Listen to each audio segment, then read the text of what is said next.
नमस्कार, कोटपुतली एजुकेशन में आपका हार्दिक स्वागत है।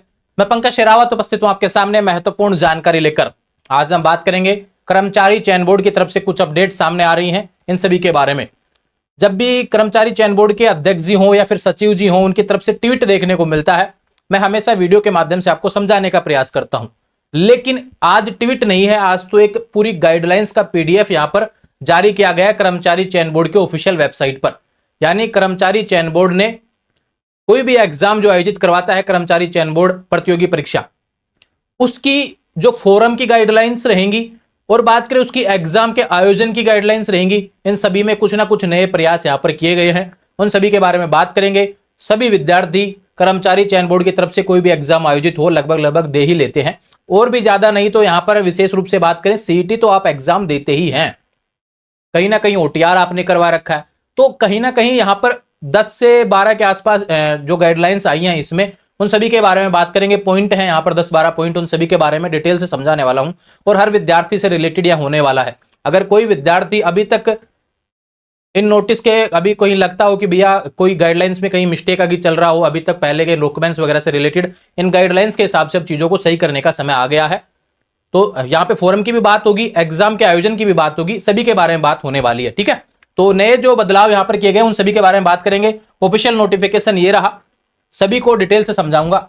बोर्ड द्वारा आगामी आयोजित परीक्षाओं में किए जाने वाले बदलाव के संबंध में हेडलाइन दी हुई है पहले ही विशेष रूप से। पहले बात करते हैं, देखो यहां पे क्या बोला गया है कि ऑनलाइन आवेदन प्रक्रिया, परीक्षा आयोजन या फिर ऑनलाइन आवेदन में निम्न संशोधन किए जा रहे हैं। इन तीनों चीजों के बारे में बताया गया। फोरम आवेदन प्रक्रिया जो रहती है उसमें भी हम यहां पर कुछ नए नियम लगा रहे हैं, परीक्षा आयोजन में भी कुछ नए नियम देखने को मिलेंगे, ऑनलाइन आवेदन जो आप करते हैं उसमें संशोधन से रिलेटेड जो चीजें रहती हैं, करेक्शन जो रहता है, उसमें भी कुछ नए नियम यहां पर लगाए जा रहे हैं। पहला जो है भैया एडिटिंग से रिलेटेड है, ध्यान रखिए इस चीज को समझे। बोर्ड द्वारा जिन पदों के लिए ऑनलाइन आवेदन पत्र भरवाए जाएंगे उनमें एडिटिंग की सुविधा 2 बार, करेक्शन का ऑप्शन 2 बार, जैसे कि ऑनलाइन आवेदन भरे जाने के दौरान, फॉर्म भरे जाने के समय में, या फिर परीक्षा से लगभग 1 माह पूर्व 7 दिन के लिए प्रदान किया जाएगा। 2 बार एडिटिंग का ऑप्शन आपको दिया जाएगा। एक तो फॉर्म के समय ही ध्यान रखें, और दूसरा दिया जाएगा एग्जाम से 1 महीने पहले, और 7 दिन के लिए ही यह मौका मिलेगा। तो अब इधर उधर भटकने की आवश्यकता नहीं है। ये चीजें जो करेक्शन से रिलेटेड रहेंगी, पहली बात तो यह कि भाई सही से ही भरा करो, जो भी चीजें हो ना, गलती नहीं करनी है, पूरा प्रयास है। और फिर भी कोई गलती हो जाती है उसके लिए इस तरीके से गाइडलाइंस रहेंगी। इसमें क्या बोला गया है, इस एडिटिंग के समय ओटीआर में दर्ज सूचनाएं, नाम, पिता का नाम, जन्म तिथि में संशोधन अनुमत नहीं होगा। विशेष रूप से बात, ओटीआर में संशोधन इन चीजों में आप नहीं कर सकेंगे, बाकी चीजों में संशोधन आप कर सकते हैं। ठीक है भैया, ये संशोधन से रिलेटेड चीजें थी, एडिटिंग से रिलेटेड। अभ्यर्थियों द्वारा एडिटिंग की निर्धारित अवधि में जो भी संशोधन किया जाएगा उसका पूरा विवरण सॉफ्ट डाटा बोर्ड के पास फॉर्म के साथ उपलब्ध रहेगा। जो भी आप डाटा चेंज कर रहे हैं, यहां पर करेक्शन करेंगे, वो डाटा भी आपका बोर्ड के पास में रहेगा। और बोर्ड को अगर डाउट हुआ तो आवश्यक जांच करने के बाद में अभ्यर्थी की अभ्यर्थिता किसी भी स्तर पर निरस्त की जा सकती है। अगर बोर्ड को डाउट होता है तो ये चीजें क्या है कि आपके निरस्त भी कर दी जाएंगी, ये चीज भी आप ध्यान रखेंगे। तो अगर कुछ गलती हो रही है तो सोच समझ के अच्छे तरीके से उसको सही करना है, बाद में एप्लीकेशन वगैरह नहीं लिए जाएंगे इससे रिलेटेड।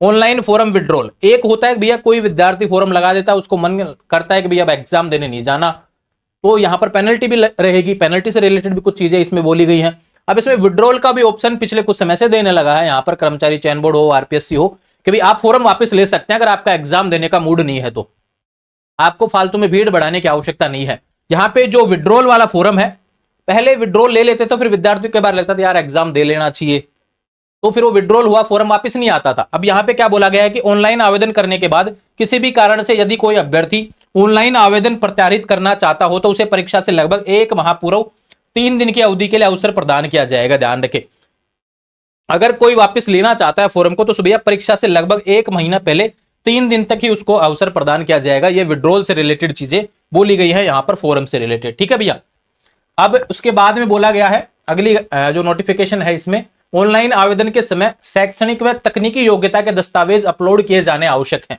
विशेष बात, सबसे ज्यादा विद्यार्थी का सवाल इस समय तो यही चल रहा है, इस वाले पॉइंट को लेकर सबसे ज्यादा सवाल होगा, क्योंकि पटवारी भर्ती के फॉर्म भरे जा रहे हैं अभी, और उसमें भी बहुत से विद्यार्थी अभी पेंडिंग है फॉर्म भरना, क्योंकि उसका क्वालिफिकेशन को लेकर काफी संशय अभी विद्यार्थियों में है, जो कि मैंने ऑलरेडी उसके बारे में वीडियो अलग से बनाया हुआ है, उसको देख लेना आप। ठीक है, लेकिन फिर भी यहाँ पे कुछ चीजें और बताई हैं। यदि आवेदक द्वारा वांछित शैक्षणिक योग्यता प्राप्त की जा चुकी है, अगर आप किसी भी फोरम की योग्यता कंप्लीट कर चुके हैं तो आपको अंतिम वर्ष की अंक तालिका या तो मार्कशीट लगाओ, डिग्री लगाओ, या फिर डिप्लोमा का कोई प्रमाण पत्र आपने लिया है तो वो लगाया जाना आवश्यक है। अगर कंप्लीट कर चुके हैं तो कोई भी डिग्री आपने कंप्लीट कर लिया, अगर उसकी योग्यता वह है तो भैया आपको फाइनल की मार्कशीट उसमें लगानी पड़ेगी। डिग्री नहीं है तो डिग्री भी लगाइए, ठीक है।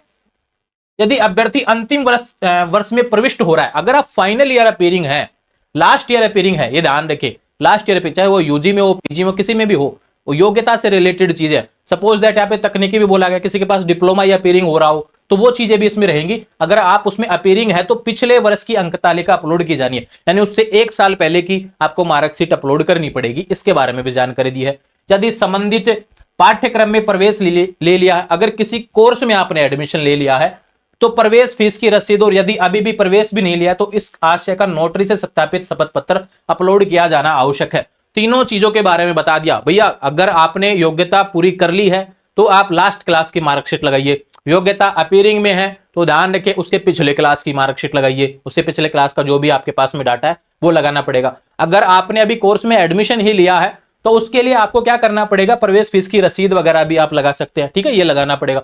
अगर आपने प्रवेश नहीं लिया है अभी तक तो उसके लिए चीजें क्या बोली गई हैं, यहां पर बोला गया कि एक नोटरी करवानी पड़ेगी आपको, ठीक है, शपथ पत्र उसमें यहां लिखा होना चाहिए। और विशेष रूप से बातें क्या बोली गई है कि वह आपके जो परीक्षा तिथि है वह परीक्षा तिथि से पहले हासिल कर लेगा, उसमें ये चीजें कंप्लीट होनी चाहिए। आपकी एग्जाम डेट से पहले पहले आप वह जो कोर्स में एडमिशन लिए हैं वह कंप्लीट हो जाएगा, इसकी भी जानकारी यहां होनी चाहिए, ठीक है। तो ये बातें होगी। अगर आप कंप्लीट नहीं करते हैं तो निरस्त हो जाएंगे आप, यानी फॉर्म निरस्त हो जाएगा।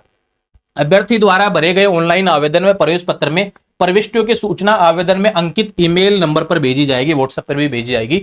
अभ्यर्थी अपने आवेदन में अंकित समस्त प्रविष्टियों की जांच कर निर्धारित अवधि में ही आवश्यक संशोधन कर सकेगा। परीक्षा आयोजन के बाद किसी भी प्रकार से प्रार्थना पत्र स्वीकार नहीं किए जाएंगे। ये करेक्शन का है भैया कि एग्जाम आयोजित होने के बाद में कोई करेक्शन नहीं होगा किसी भी चीज से रिलेटेड।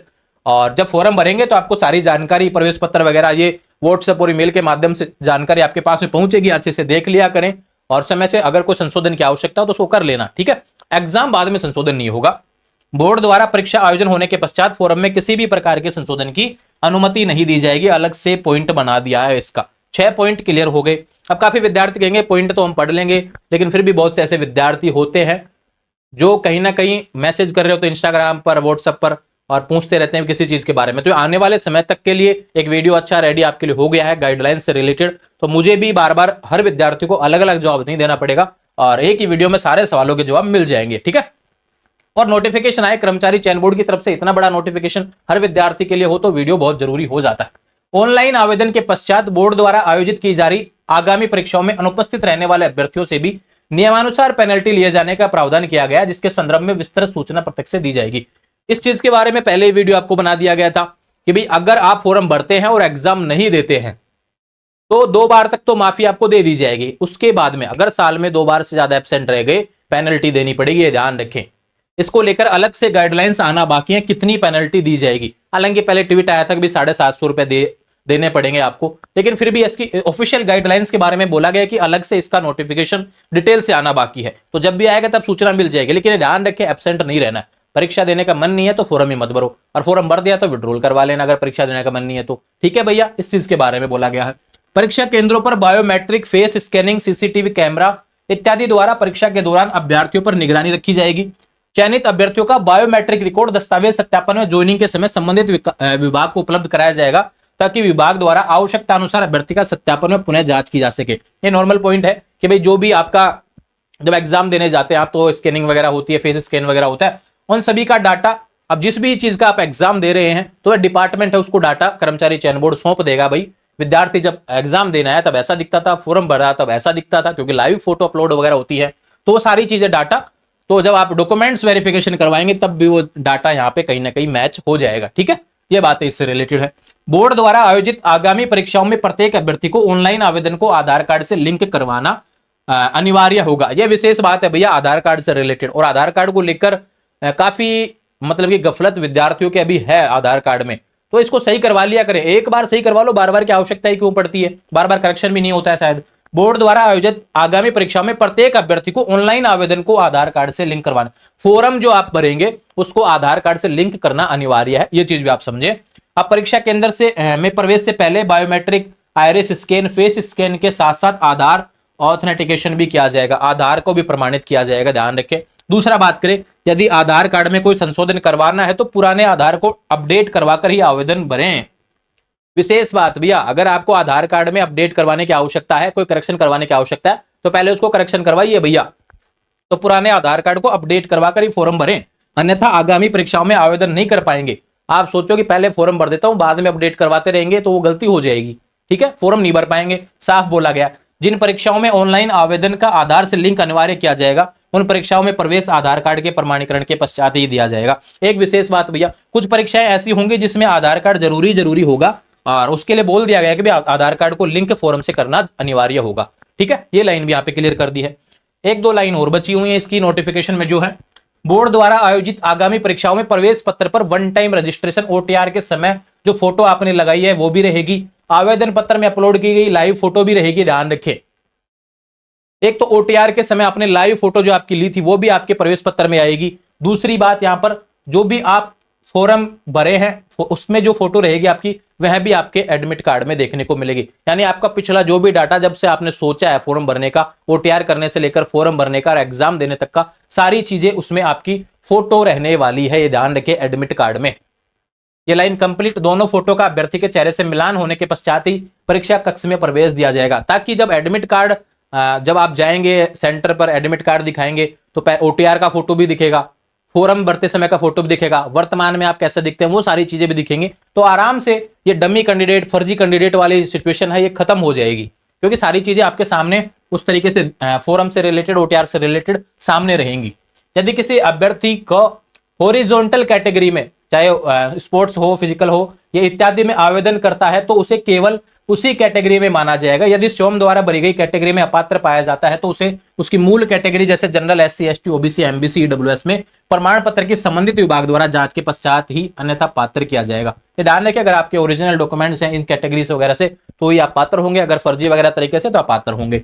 यदि कोई अभ्यर्थी दस्तावेज सत्यापन के समय ऐसे कोई डॉक्यूमेंट्स प्रस्तुत करता है जो कि उसके द्वारा ऑनलाइन आवेदन के समय भरी गई सूचनाओं, अपलोड किए गए दस्तावेज से मिसमैच करता है या उनके अतिरिक्त भिन्न पाया जाता है, तो ऐसे अभ्यर्थियों को अपात्र घोषित किया जाएगा और आने वाले समय के लिए डिबार भी कर दिया जाएगा। इसलिए फॉर्म भरते समय ध्यानपूर्वक जानकारी देवें, गलत जानकारी नहीं देनी है, नहीं तो आप आने वाले समय में परमानेंटली कर्मचारी चयन बोर्ड से अलविदा कह देंगे। ये साफ साफ यहाँ पर गाइडलाइंस में बोल दिया गया है।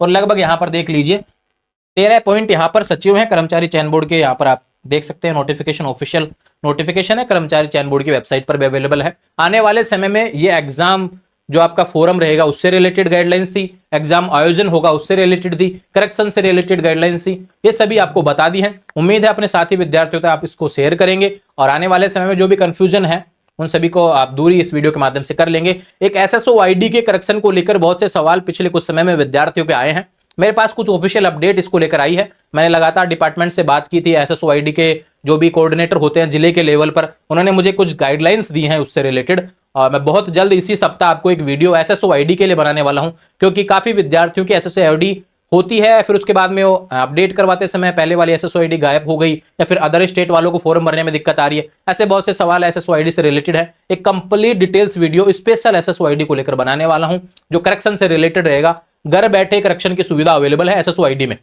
वो सारी चीजें आने वाले वीडियो में देखने को मिलेंगी। जुड़े रहेंगे चैनल के साथ, चैनल को सब्सक्राइब करें। इंस्टाग्राम, टेलीग्राम, व्हाट्सएप चैनल सभी का लिंक डिस्क्रिप्शन में दिया, वहां से जुड़ जाएंगे। Thank you.